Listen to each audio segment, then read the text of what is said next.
das silberne Kanderl gibt's heute nimmer mehr. Denn die Leute wollen ganz was anderes essen.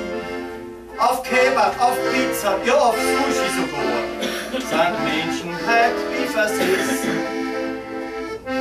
An jedem Eck gibt's ein China-Lokal. Was die Leute dort essen, das ist nicht normal. Da gibt's zu einem pickerten Reis so manch undefinierbare Speis.